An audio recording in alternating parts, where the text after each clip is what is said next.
Primero, tengo a mi derecha a Orosia Castán. Muchos conoceréis quién es y incluso conoceréis más que yo de ella. Esta mujer está trabajando hace ya muchos años en la memoria, pertenece al colectivo Verdad y Justicia, se presenta como una persona que investiga nuestro pasado reciente, eso que han dado en llamar memoria histórica, y procura actuar más allá de investigar. Yo que conozco su tierra, yo soy de Valladolid, no voy a decir mucho más. Llevaba a sus niños a las escuelas de los curas, a las escuelas de los religiosos, y entonces ya en el año 72, antes de la muerte del dictador, hubo personas que levantaron fosas. Hubo personas que, recogiendo la antorcha de la memoria de sus madres, de sus abuelos, que habían ido señalizando aquellas fosas comunes en pleno campo, con una piedra, con un arbusto, con una planta. Esta gente en el año 72, cuando se hicieron mayores, cuando se hicieron adultos, iban a la caza y captura de los restos de los suyos, que estaban en cunetas y montes como si fueran animales. Pero hubo que esperar a la década del año 2000 para que este fenómeno se hiciese visible. Y se hizo visible porque los medios pusieron los focos sobre él.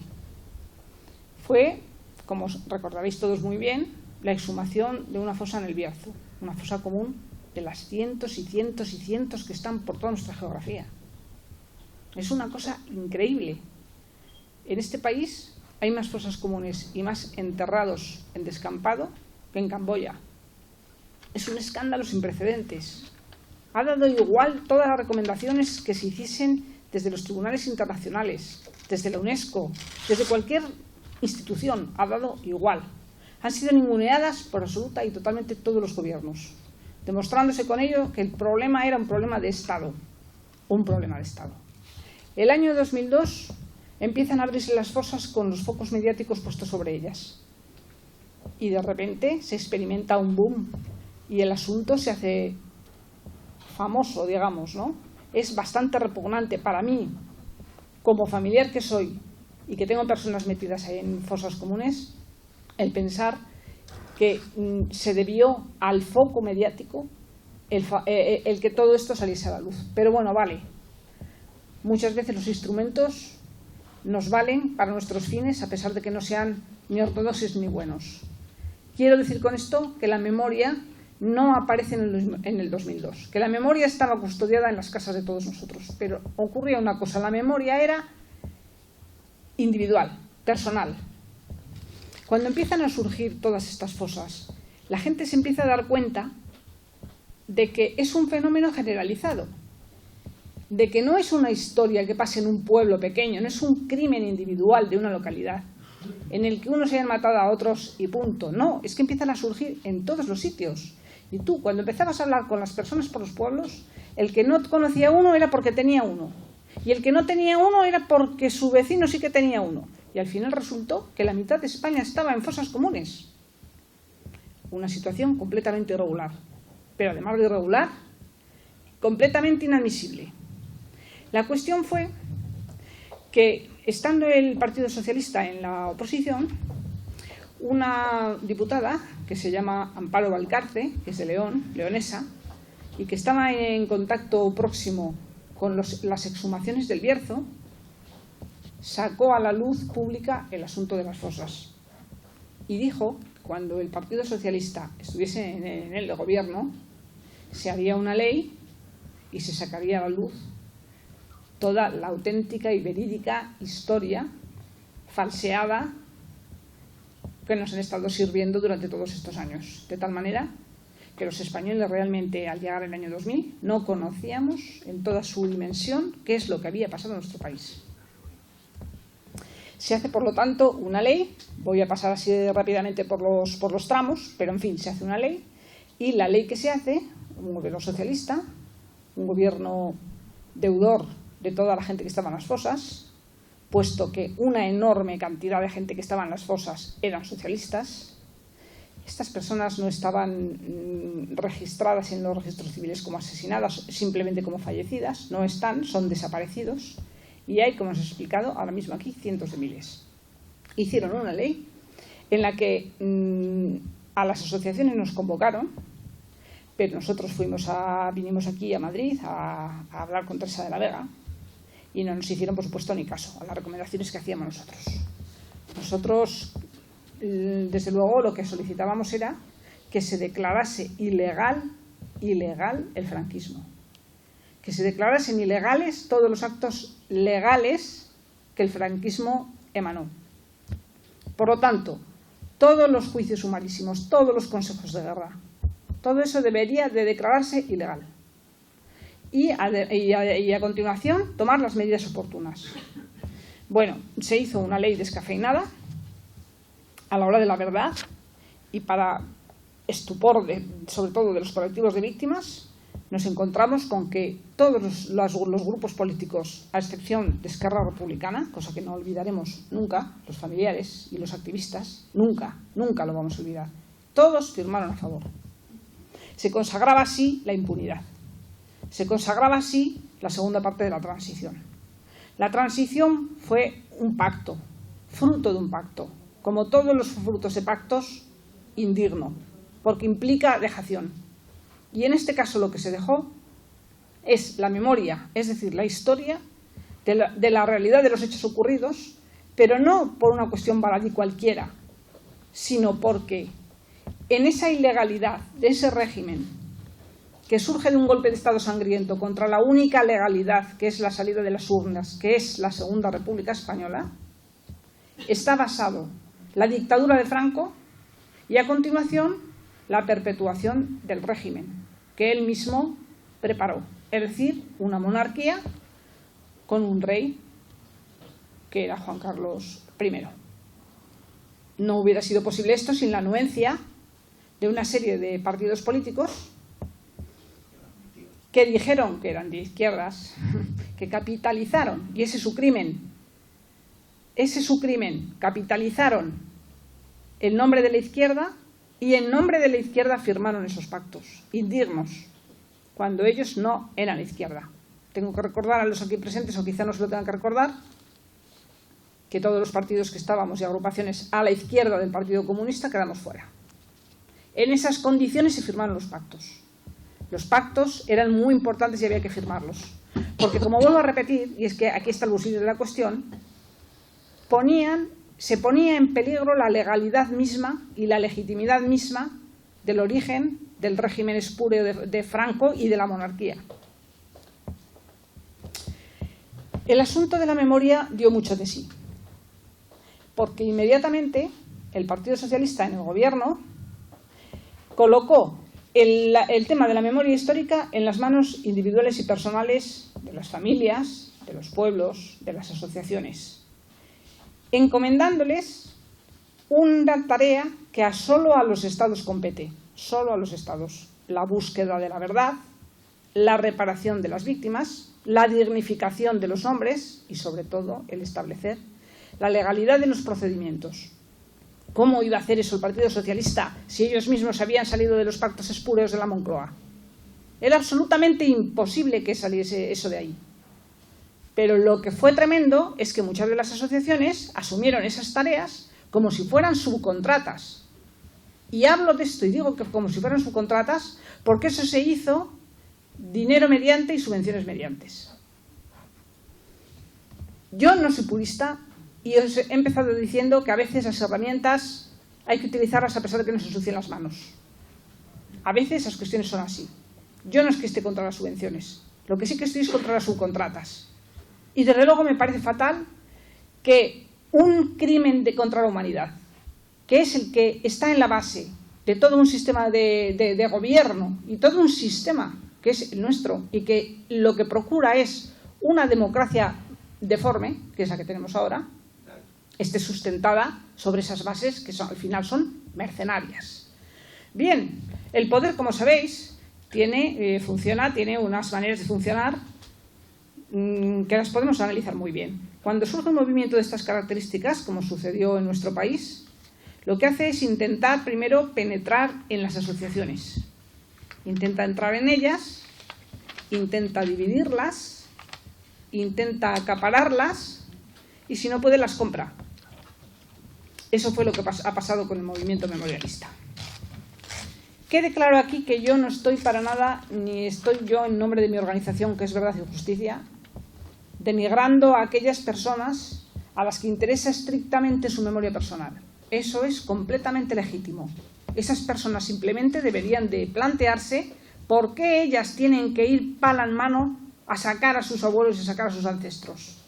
Eso es un espectáculo repugnante. No deben los ciudadanos ir pala en mano a sacar a sus abuelos de una fosa común.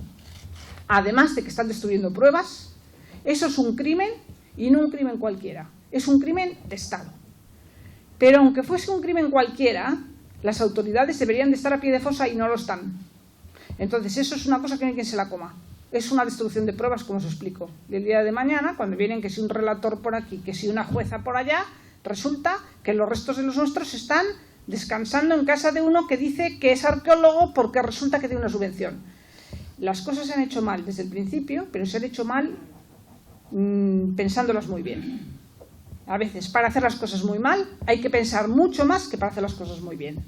Bueno, yo hoy vengo aquí para decir que como miembro que soy del movimiento memorialista desde sus propios orígenes, entiendo que hay que dar un paso adelante y entiendo que hay que plantear que la memoria histórica entendida como os acabo de explicar ahora mismo, es decir, como memoria de unos hechos que acaban con una legalidad que sale de las urnas, que destruyen y eliminan físicamente a todos los republicanos, originando con ello un crimen contra la humanidad y trayendo un tipo de Estado que no tiene legalidad, que no tiene legitimidad.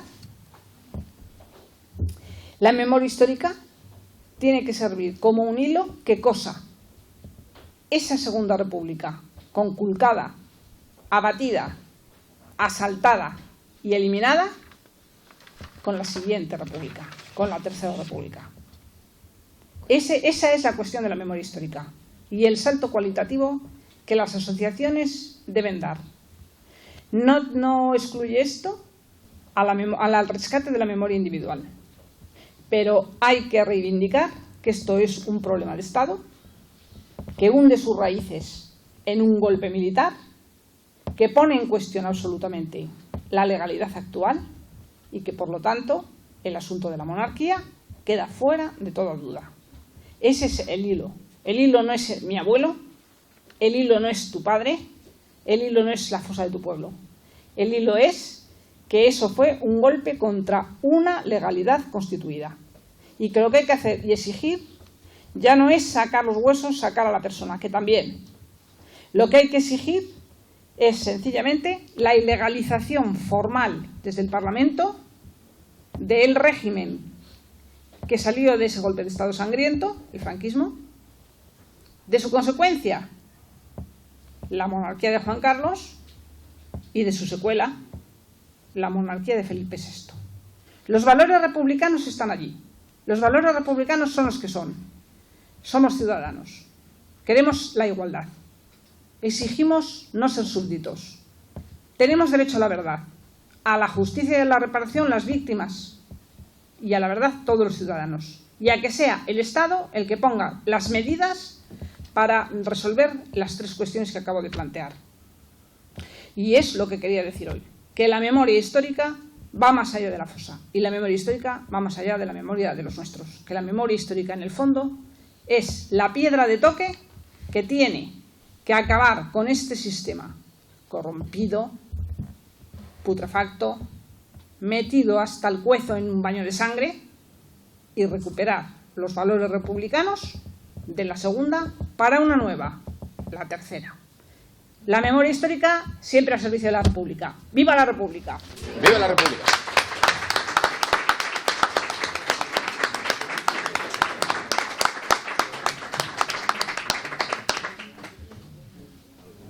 Sí.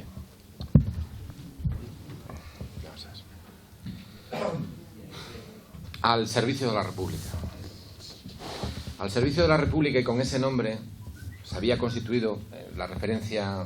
Para quien conoce la historia, es obligada. Cuando la República dio sus primeros pasos en abril del 31, hubo muchos que se pusieron al servicio de la República. Sí, es cierto, hubo una agrupación electoral con ese nombre que sumó a mucha gente que no estaba en tal o cual partido. Hace poco, viendo en el archivo en Bilbao quienes habían conformado aquella agrupación al servicio de la República, nos encontramos con la sorpresa de que un montón de gente de Acción Nacionalista Vasca, de los que luego fundarían Acción Nacionalista Vasca, habían firmado los primeros carnés de la agrupación al servicio de la República. La gente normalmente se acuerda pues que estaba Ortega y Gasset y estaban otros señores así intelectuales importantes de la época, pero la agrupación al servicio de la República tuvo muchos ciudadanos, muchas personas de muchas tendencias. Lo que pasa que, bueno, no todo el mundo estaba afiliado a partidos, ¿no? Y en Bilbao, viendo el archivo, nos hemos encontrado con que había muchísima gente y muchos de ellos, muchísimos de ellos, formaban parte, bueno, no en ese momento, pero luego formarían la escisión izquierdista del nacionalismo vasco, que pasaban del vaticanismo militante peniuvista de la época y decidieron que podían ser vascos, vasquistas, nacionalistas y republicanos también, ¿no? Y sin necesidad de pasar por las sacristías peniuvistas. Bueno, pues muchos de aquellos vascos estuvieron al servicio de la República en Bilbao, dieron aquel paso, y como ellos en muchas partes. Nosotros no queremos, o sea, no es que quien esté hoy al servicio de la República tenga necesariamente que seguir aquellos pasos, es la idea. La idea de que cuando tenemos una monarquía triunfante, cuando digo triunfante, me refiero a las palabras que ha dicho Rajoy hace poco. Recordarán que hace unos 10 días el presidente Rajoy ha dicho que en España no pasa nada. La normalidad es absoluta. Las instituciones funcionan. Es un país que ofrece tranquilidad a los mercados. Hemos cambiado un rey por otro y aquí no ha pasado nada. Es más, esto ya no lo dice Rajoy, lo digo yo. Hace un mes había un rey, ahora tenemos 2. Sí, porque Juan Carlos Borbón sigue siendo rey. Entonces, yo creo que la política republicana pro-república, hombre, algo mal se ha debido de estar haciendo, ¿no? Porque ahora, en vez de aprovechar la circunstancia para hacer avanzar la tercera, ahora resulta que tenemos 2 reyes. No 1, 2. Sí, hay una voz que se extiende, que es la petición de referéndum. Pero bueno, yo tengo que decir algo que cualquier republicano tiene que pensar. Pero bueno, ¿qué derecho tenéis vosotros a imponerme a mí un rey? ¿Qué derecho tiene la gente a decidir que ha de haber un rey que esté por encima de todos nosotros? Para alguien que sienta los valores republicanos, eso es inaceptable. La esclavitud no se puede aceptar, aunque se decida democráticamente, porque es una contradictio in terminis, no se puede aceptar. Además, lo que denota es una enorme confusión de valores, una enorme confusión de ideas, una enorme confusión de estrategias. Significa que no se sabe lo que se quiere, eso en el mejor de los casos. Desde un punto de vista republicano, la república es irrenunciable. Pero claro, no estamos hablando de un país cualquiera, ni estamos hablando de un país en general. No estamos hablando de Australia. En Australia hubo un referéndum por la república. Saben que la reina de Inglaterra es la jefe de Estado de Australia. Y entonces había gente en Australia que decía, bueno, pero esto es insoportable. Si no pinta nada, no hace nada, vale, muy bien, está allí en Inglaterra, nosotros estamos aquí en Australia, pero la república. Bueno, entonces el poder accedió a un referéndum. Y los republicanos se dividieron. Hubo 2 grupos, los presidencialistas y los parlamentaristas. Y al final ganaron los partidarios de la monarquía, claro, lógicamente. Porque el poder no tiene miedo a ese tipo de referéndum. No tiene ningún miedo. Pero es que además hay que pensar que esto no es un problema en general, sino que esto es un problema en concreto en España. Así que es muy procedente preguntarse ¿ahora qué? Cuando nosotros preguntamos ¿ahora qué?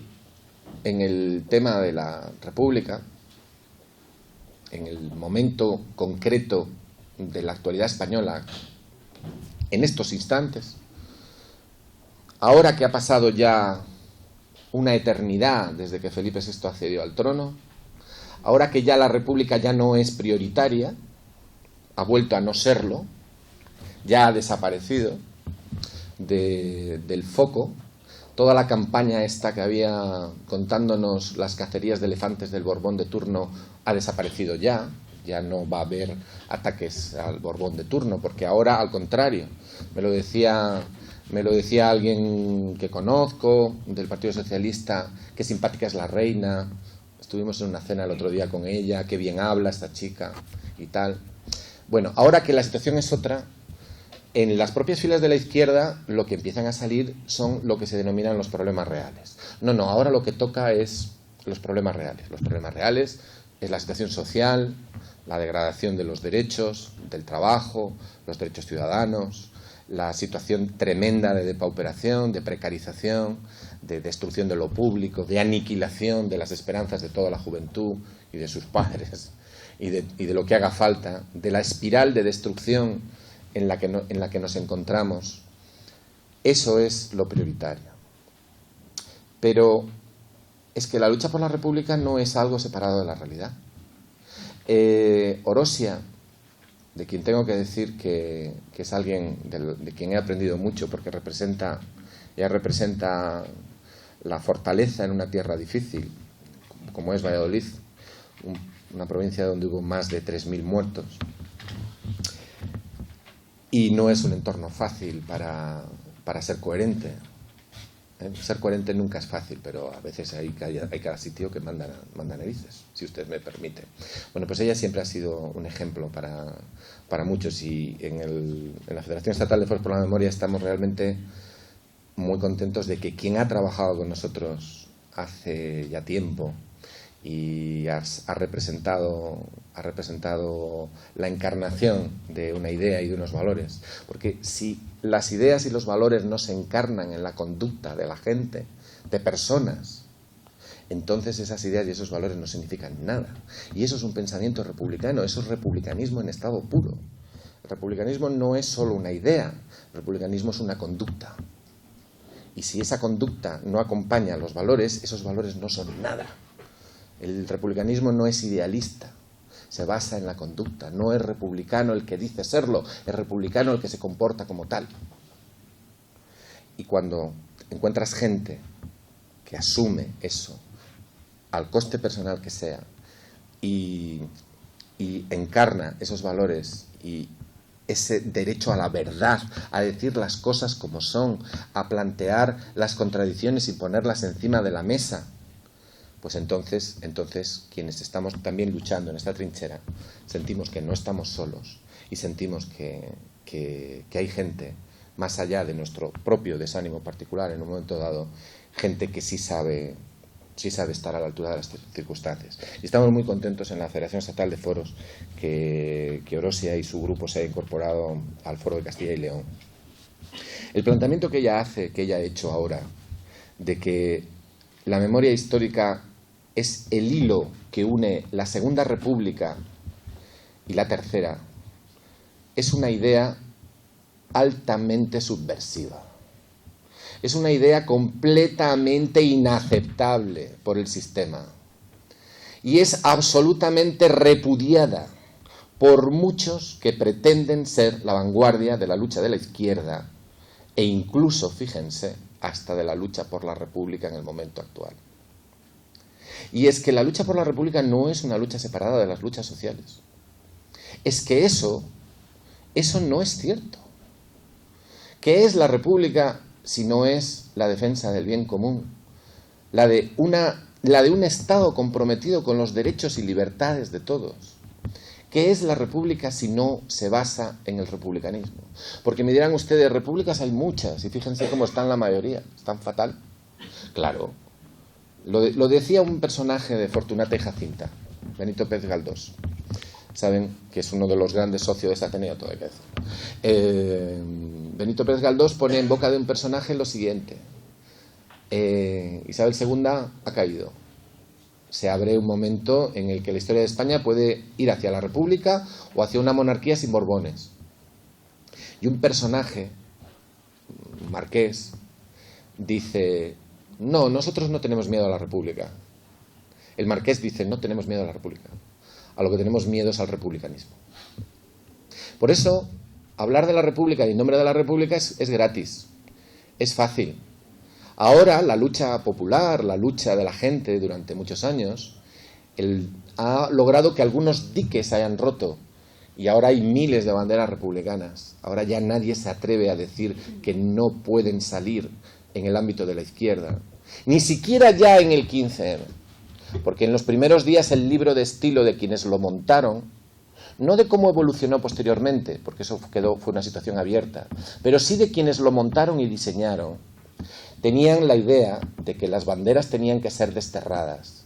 Y todos recordamos al compañero Jesús de Cos en Santander, ese veterano guerrillero que fue silbado y que fue aperreado por la masa en la asamblea, en la plaza, en Santander, porque el viejo veterano llevó su bandera republicana. Eso ya no ocurre ahora. Ahora ya no hay nadie en las filas de la izquierda que se atreva a prohibir la bandera republicana en el ámbito de la propia izquierda. Al contrario, ahora sí. Ahora se permite, incluso es muy deseable, incluso forma parte del atrezzo necesario para la conferencia de prensa de turno. Pero la República en España sigue siendo un tema tabú, porque la República en España implica el republicanismo también. La República en España significa también una bandera que supo englobar las ilusiones y las esperanzas de todo un pueblo, que supo luchar amparado por esa bandera, aunque algunos no creyeran en ella porque tenían la suya propia. Pero la grandeza de la República era esa, que hubo un pueblo que supo luchar por sus ilusiones y sus esperanzas, a las que podían ponerle nombre distinto, pero en un momento determinado de la historia entendieron que la defensa de la República era la defensa de la esperanza de un mundo nuevo que ardía en aquellos corazones. Y eso es lo que significa la República. Y por eso la República en España es distinta que en otros países. Porque la República en España implica necesariamente un cambio cualitativo en la situación. Un cambio cualitativo que es el que no se está dispuesto a aceptar por parte de muchos y por parte de otros porque no tienen el valor de plantearlo. Conseguir la unidad renunciando a la República, conseguir la unidad renunciando a derribar este régimen, conseguir la unidad renunciando a llamar a las cosas por su nombre, no es conseguir la unidad, es rendirse. Es como mínimo algo absolutamente detestable, algo que además no va a ninguna parte, implica necesariamente algún tipo de engaño. No se trata de forzar las cuestiones imposibles. Se trata, sencillamente, de que quien no tiene el valor de defender a la República, algunos nos permitimos dudar de que esos que no tienen el valor vayan a tenerlo para luchar contra la troika, los mercados y el capitalismo internacional. No son capaces de defender la República aquí y ahora. No son capaces de decir que la República es prioritaria. No son capaces de decir que el franquismo sigue siendo legal. No son capaces de decir que el rey Juan Carlos fue jefe de Estado de la dictadura y que el aforamiento del rey es irrelevante, porque el único aforamiento que tiene el rey saliente es que el franquismo sigue siendo legal. El día que el franquismo sea declarado ilegal y que el bando de Burgos sea declarado ilegal, simplemente habrá que aplicar la ley que proscribió a los Borbones en 1932. No se puede rescatar la legalidad republicana, porque si se rescata la legalidad republicana, si se habla simplemente de rescatar la legalidad republicana, lo que estamos haciendo es cargarnos el sistema ahora. Yo lo he dicho aquí en este Ateneo y lo he dicho delante de algunas personas importantes de Izquierda Unida. Es decir, Azaña, que era un burgués, montó un comité revolucionario y estuvo dispuesto a ir a la cárcel. Y de hecho fue a la cárcel. ¿Qué no tendrían que hacer los comunistas? Si los burgueses estaban dispuestos a ir a la cárcel por la República, ¿qué no tendrían que hacer algunos? Ciertamente, se puede decir que este planteamiento es un planteamiento exagerado, es un planteamiento extemporáneo, es un planteamiento Discutible, vamos a ponerlo así. Pero es que las cosas a veces tienen que ser planteadas con claridad. No fue un burgués precisamente el que lo dijo, fue Lenin el que lo dijo. Dijo que al pueblo hay que decirle la verdad para que pueda distinguirla de la mentira. Y eso es una idea importante. A mí me da igual quién la haya dicho. Lo que pasa es que Lenin no solamente lo decía, sino que lo practicaba. Claro, es que el señor pues era un señor muy particular. Y hay que basarse en aquellos que han sido capaces de hacer en cada momento histórico lo que históricamente demandaba la situación. Lo que pasa es que eso no es fácil. ¿Qué tendríamos que hacer ahora en este momento histórico? Bueno, lo primero es aprender de los errores que hemos cometido hasta ahora, porque llevamos cometidos algunos, y hablo yo en primera persona, algunos errores bastante notables hasta el momento. Hay cosas que se pueden hacer. Lo primero que se puede hacer es reconocer que la memoria histórica algo tiene cuando intentan reducirla al ámbito de lo personal y no quieren que sea algo colectivo. Algo tiene que ver la memoria histórica con la orientación de las luchas políticas en el presente, porque si no tuviera que ver, no habría tantos esfuerzos por separarla. Hay organizaciones republicanas y comunistas en el momento actual que han reventado, que se han roto, que se han fracturado. Hay caminos de unidad que se han roto, que no han podido llegar a su destino, porque algunos hemos intentado incorporar las enseñanzas de la memoria histórica a la lucha política actual. Y como eso es un tema sensible, no la unidad, no, lo que ha habido es fracturas y expulsiones, y vetos. Eso es lo que ha ocurrido. Porque cuando plantean las contradicciones encima de la mesa, entonces la gente aplaude y hace la ola, y luego te asesinan a la salida. No la gente, alguno te asesina a la salida. Porque eso es lo que pasa. Entonces, estos temas conviene tratarlos con claridad. ¿Alguien puede decir por qué las sentencias de los tribunales franquistas siguen siendo legales? ¿Por qué? ¿Cómo es posible? Estamos en 2014. ¿Dónde está el problema? ¿Por qué demonios los tribunales militares franquistas que fusilaron a todo Dios desde el 36 que dieron el golpe de Estado hasta los compañeros fusilados en septiembre del 75, ¿por qué siguen siendo legales? Pero bueno, ¿pero qué miedo tienen a declarar ilegal eso? Es como si ahora en Alemania dijeran que los fusilados por Hitler o asesinados por Hitler, que las sentencias oprobiosas de la dictadura del Tercer Reich siguen siendo legales. Eso allí está superado. Sin embargo, aquí no está superado. Lo que ocurre es que la memoria histórica no tiene que ver con los pistoleros falangistas del 36. Tiene que ver con el presente. Tiene que ver con el presente. Porque hay 12 empresas del IBEX 35 que forjaron sus fortunas con el empleo masivo de deportados políticos. Porque la Fundación Juan March y la Banca March son uno de los capitales importantes y uno de los poderes importantes en la España actual. Porque no se entiende el poder económico actual y el comité de la competitividad ese que asesora al rey, donde salen todos los presidentes de las grandes compañías.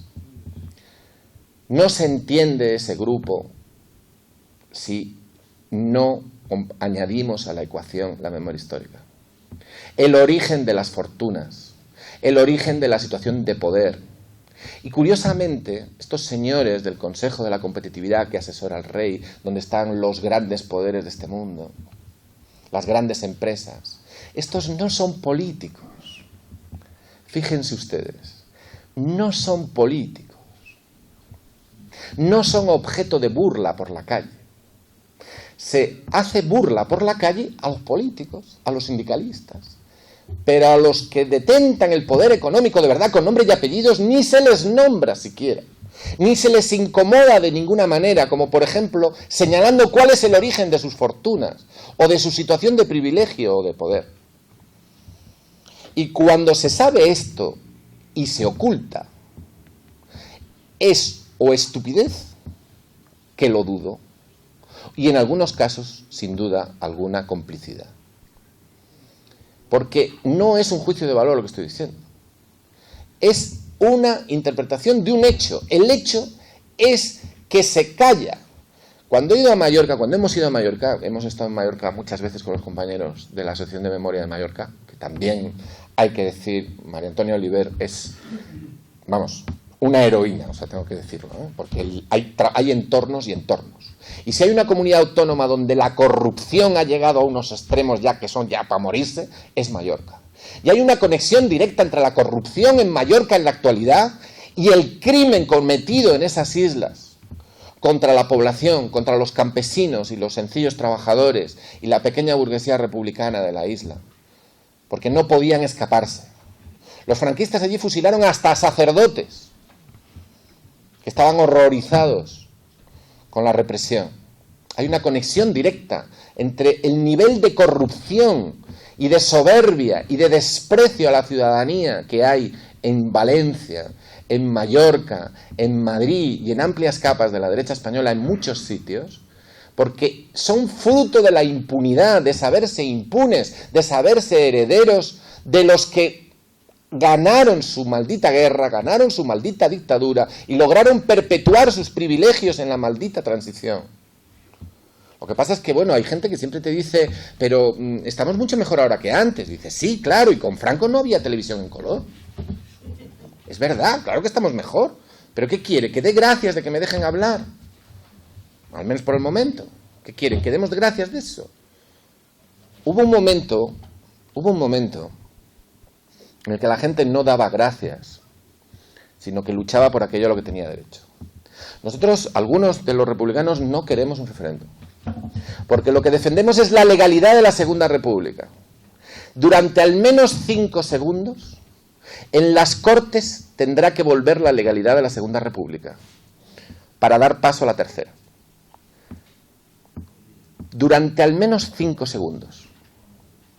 Hace ya muchos años en este Ateneo explicamos, algunos, que para los republicanos que nos sentimos herederos de la Segunda, la transición es el periodo que va entre la disolución del gobierno republicano en el exilio en junio de 1977 y la proclamación de la Tercera República en algún momento del siglo XXI. Esa es la transición. La transición no se ha acabado. La transición estamos ahora en pleno proceso. Lo que pasa es que tenemos un rey 20 años más joven y nosotros estamos igual de viejos que ayer. Bueno, estamos un día más viejos. Porque aquí no ha habido una teoría de la monarquía. Los republicanos que lucharon contra la monarquía en los años 20, en aquellos 50 o 60 años anteriores a la Segunda República, tenían una teoría de la monarquía, sabían de qué estaban hablando.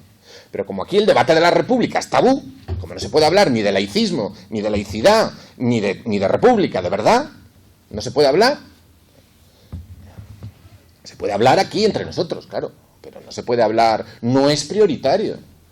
Julio Anguita no puede editar un libro titulado Mis discursos parlamentarios en defensa de la República, porque no la ha defendido nunca en la tribuna de las Cortes. Es así, es literal. Lo ha hecho posteriormente. Lo ha hecho posteriormente fuera de las Cortes. Pero durante muchos años la política republicana y la legalidad republicana ha estado ausente del debate parlamentario. No ha estado presente en el debate parlamentario. ¿Por qué? Porque se ha considerado que no formaba parte de las prioridades. Pero quienes mantenemos una posición republicana consideramos que la república sí debe ser considerada una prioridad, si se considera que uno es coherente de un punto de vista republicano. Una posición así, yo sé que puede ser interpretada como una posición que separa a quienes luchan en causas que son justas de una masa de la población que en un momento determinado pues quizá no comparta ese planteamiento. Es decir, que una posición de principios, vamos a denominarlo así, podía provocar un aislamiento que hiciera que ciertas luchas no avanzaran, ciertas luchas que son importantes, como las luchas sociales, o como las luchas no por conseguir el todo, sino por conseguir la parte que es necesaria en este momento concreto. Es decir, que dentro de la lógica de la política se necesita flexibilidad, se necesita diálogo y se necesita saber llegar a acuerdos con aquellos que a lo mejor no ven las cosas como tú. Eso es un hecho y eso es verdad. Pero nadie está aquí predicando o defendiendo una posición sectaria, aunque yo cada vez que oigo la palabra sectario, de quien me acuerdo es del juez Navarro, que muchos de vosotros conocisteis y con quien hemos compartido muchos momentos en este mismo Ateneo, en la tertulia republicana hace años, diciendo que él era sectario, pero sectario de los sectarios defensores de la libertad frente a la injusticia, y en el sentido de que no estaba dispuesto a llegar a pactos que conculcaran esas libertades, porque los pactos son para avanzar, no para retroceder ni para estancarse. Y esa es la clave del asunto. Es necesario saber llegar a pactos y saber llegar a diálogo. Y eso se consigue tratando de establecer puntos comunes.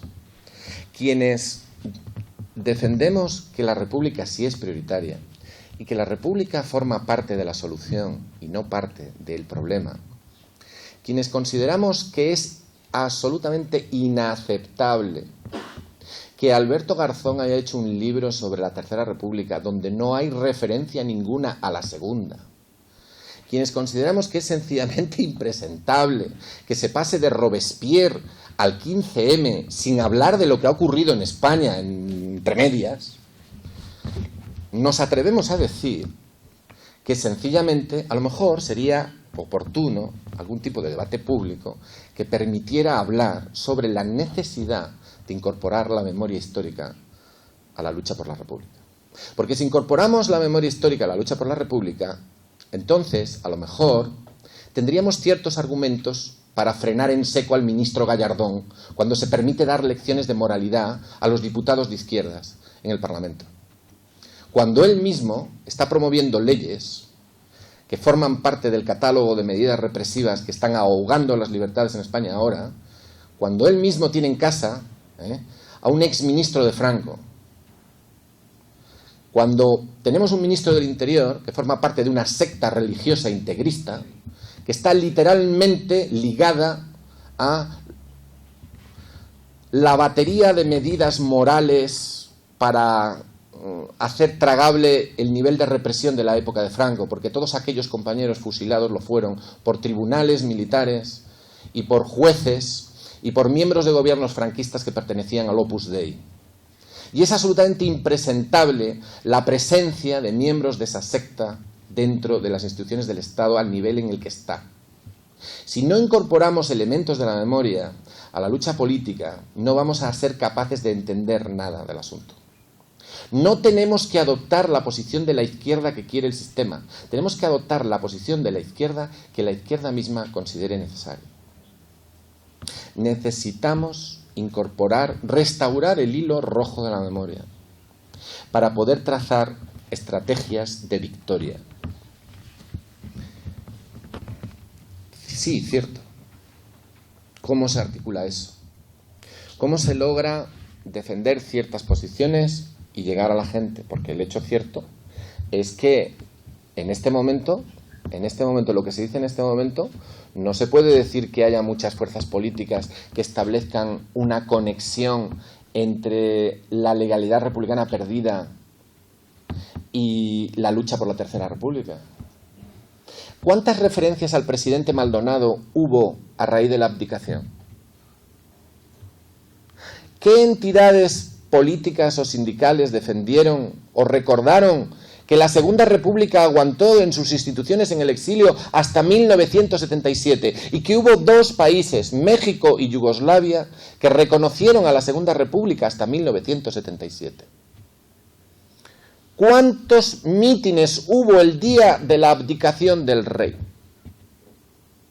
¿Cuántos diputados del Parlamento hablaron en defensa de la República y se declararon al servicio de la República y dijeron públicamente que no aceptaban la legitimidad del régimen actual porque ellos estaban al servicio de la República?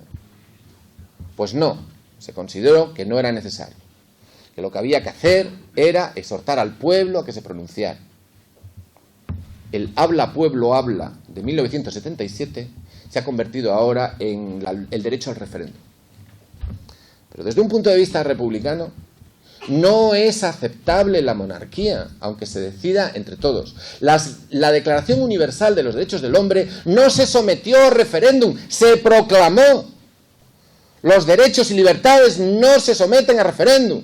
Los derechos y libertades fundamentales del ciudadano y de la ciudadana se proclaman y se defienden.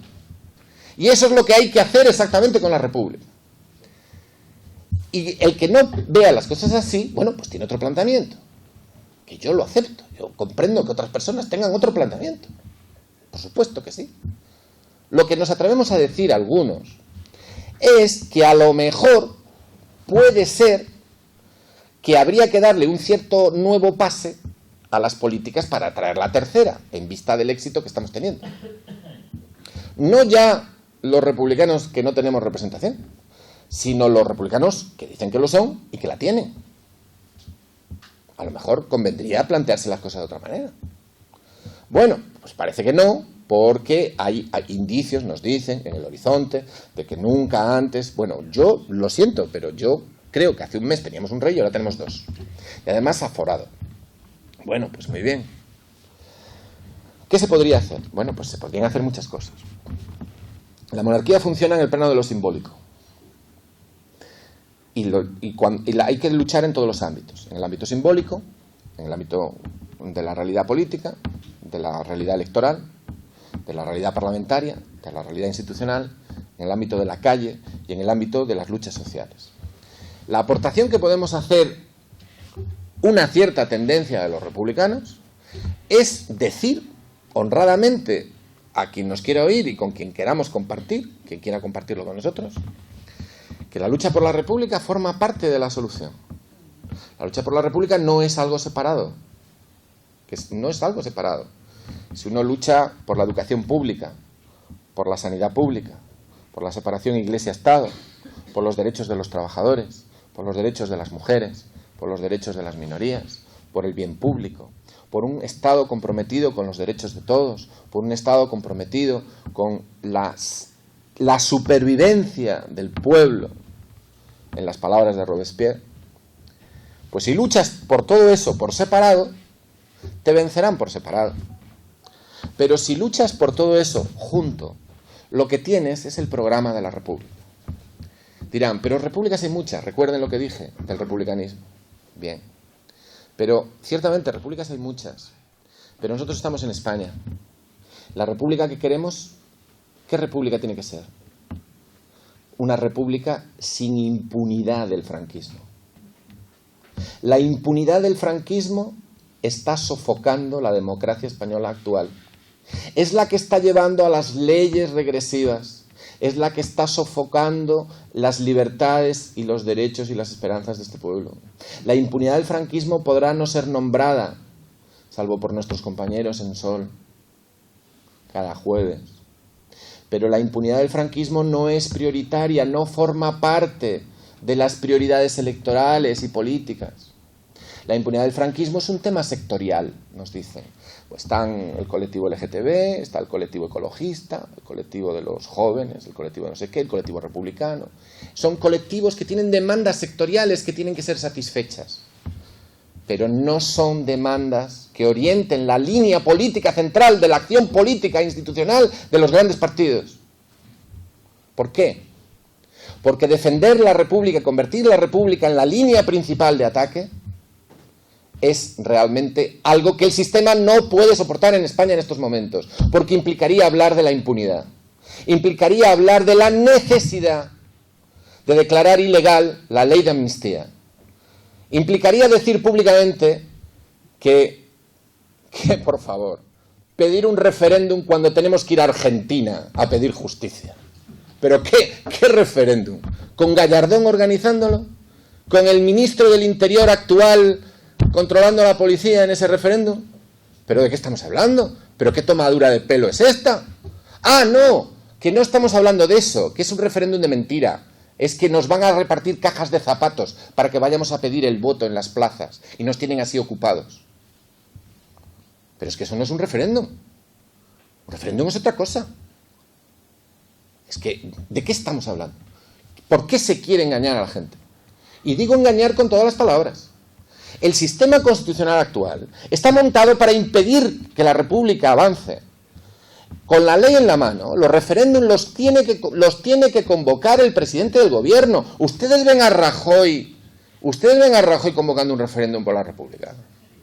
Pues sí, ciertamente. ¿Por qué? Porque tienen todas las televisiones, todas las radios, lo tienen todo a su mano.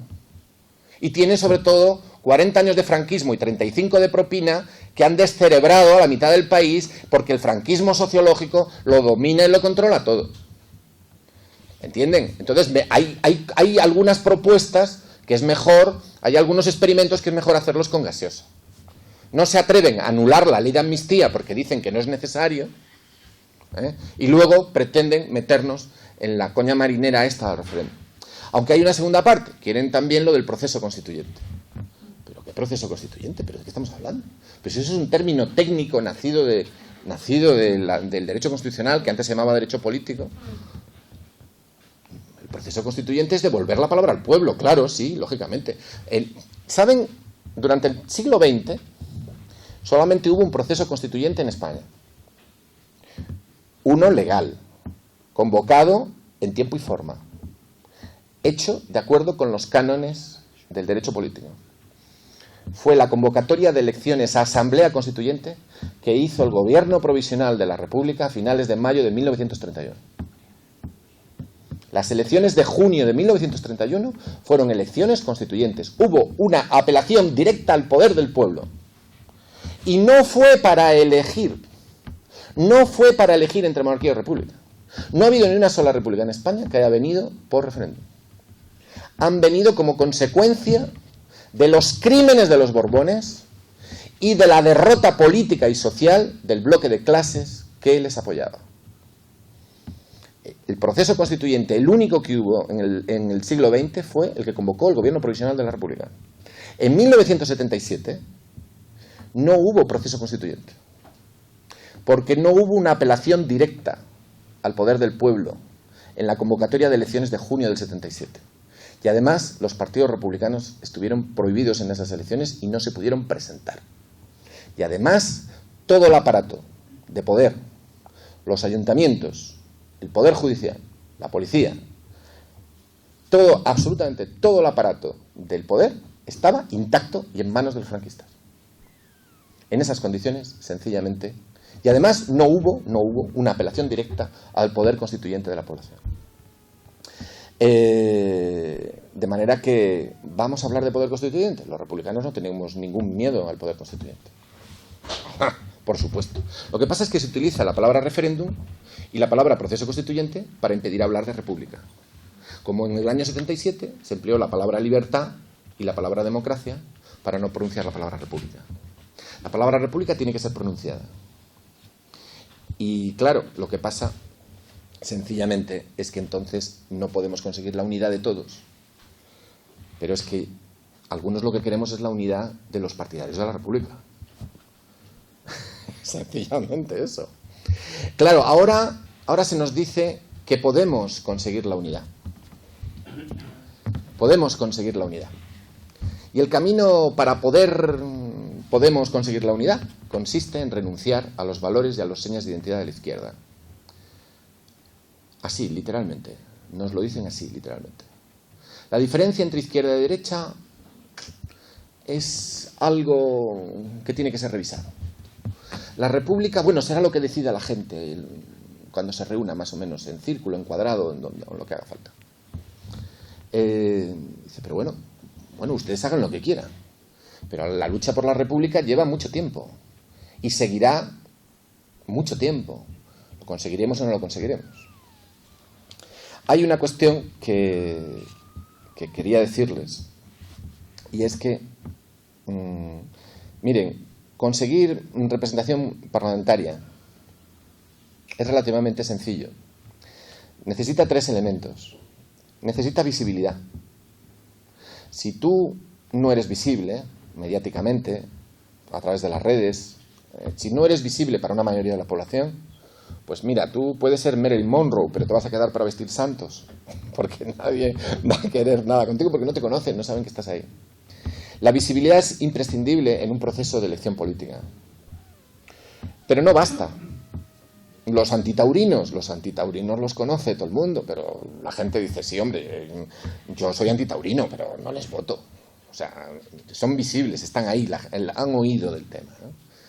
El problema no es la visibilidad, es la conexión, que es el segundo elemento. Visibilidad. 2, conexión. Que conectes con la gente. Que seas capaz de poner en palabras el sentimiento de la gente y la gente se vea reflejada. Y un tercer elemento. Que exista un vacío. Que exista un vacío y una necesidad sentida en la gente de que ese vacío tiene que ser cubierto. Entonces, cuando existe un vacío y se visibiliza a alguien que lo pueda cubrir, entonces se produce un efecto político de redireccionamiento del voto y del sentimiento del voto. Y eso es lo que pasó en las elecciones europeas. Existía un vacío muy grave, enorme, provocado por muchas frustraciones no resueltas, por los errores que había cometido la izquierda realmente existente, entre la que yo formo parte también. Y hubo una conexión, porque había gente que era capaz de hablar y gente que decía, este vacío se puede cubrir. Y además hubo visibilidad. Por alguna serie de motivos que no podemos analizar ahora, hubo visibilidad. Y entonces se produjo ese fenómeno. Un fenómeno que se basa en la esperanza, en la comunicación, en la existencia de un vacío y en la visibilidad de que ese vacío se puede cubrir y además tiene una concreción. Que además ha demostrado ser útil, de manera que no va a ser un efecto pasajero, muy posiblemente va a seguir habiendo voto ahí. Para acabar, lo que quisiera decir es que muchas veces no se avanza en el tema de la República porque no es ese el juego, porque no se desea vencer. La voluntad de victoria es fundamental. La voluntad de comunicar es fundamental. La necesidad de luchar por la victoria, la necesidad de transmitir esperanza y confianza y decir que hay salida, porque el poder de la gente es fundamental y es muy fuerte cuando se organiza. Eso es algo ineludible en la lucha por la República, pero hay que creer en ella. Algunos ingenuamente planteábamos que se podían haber hecho las cosas de otra manera. Y acabo diciendo que hice una referencia antes a la lucha simbólica. Miren, lo llevo diciendo mucho tiempo con resultado nulo.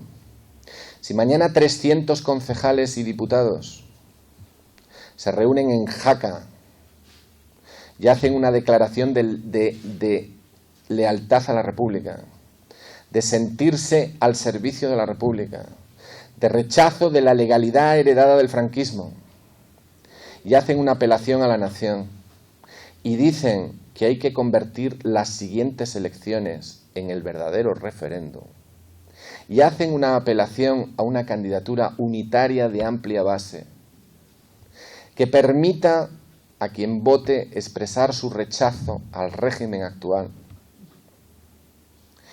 el sistema tendría un grave problema. También quienes están persiguiendo un lugar cara al sol en el nuevo régimen. Pero si llevamos la claridad a la lucha republicana, si llevamos la claridad a la lucha política, si sabemos luchar en el plano de lo simbólico y en el plano de lo real, si somos capaces de unir las luchas sectoriales, si somos capaces de construir una unidad no forzando a renunciar a la identidad de cada uno, sino aprovechando, siendo capaces de articular y de coordinar el sentimiento de ilusión que cada uno tenga. Y hay 3 elementos fundamentales que articulan a la mayoría de la gente. Unos, los que tienen una sensibilidad social sobre temas sociales, los que creen que esta lucha social concreta es fundamental. Y esos son muchos, y muchas, muchísimos. Es el frente de lo social, el frente de los activistas, de la gente que no está metida en partidos, sino que está metida en la lucha social. Ese frente. El frente de los que son más, tienen un punto de vista más político y tienen un punto de vista de los que consideramos que el cambio de régimen es fundamental. Los que defendemos que basta ya de impunidad, basta ya de permanencia de la legalidad franquista y basta ya de todo esto, ¿no? Y que somos partidarios de la República.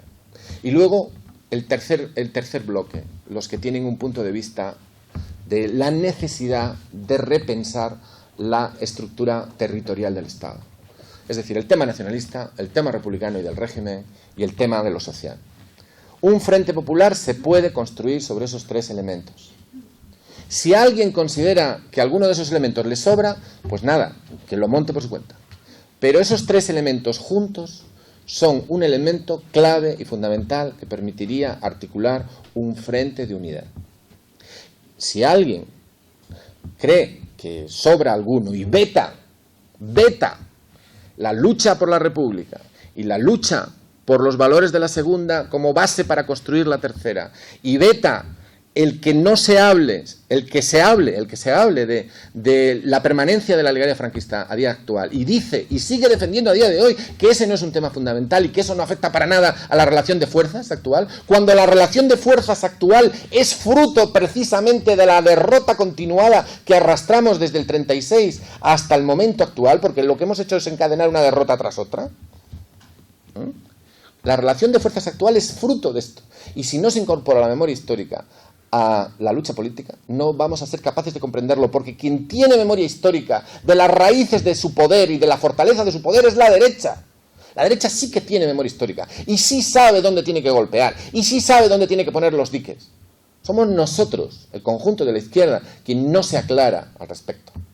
Y no nos aclararemos mientras no seamos capaces de hablar en público los que tengamos opiniones distintas. Porque los que se cabrean porque se les recuerde que Julio Anguita no defendió a la República en las Cortes, deben de saber que nosotros hemos defendido a Julio Anguita dentro de Izquierda Unida, le hemos defendido fuera, y que estemos en desacuerdo con el planteamiento que pueda tener el compañero no significa que no podamos llegar a acuerdos. No significa eso. La memoria del Frente Popular significa recordar cómo se puede establecer un amplio frente entre grupos que son distintos, pero que tienen un planteamiento básico. El planteamiento básico es que este régimen no nos gusta. Pues con esta idea, con la idea de que este régimen no nos gusta porque nos lleva a la miseria, se podría articular realmente un frente. Como no se puede articular un frente de unidad, es excluyendo a la gente, excluyendo a los que tienen una posición sectaria en temas republicanos. Los sectarios republicanos somos unos firmes partidarios de la libertad y del diálogo como base para el entendimiento político. La República se basa en eso precisamente. Y ese es lo que nos ha llevado a algunos a ponernos al servicio de la República. Nada más, gracias.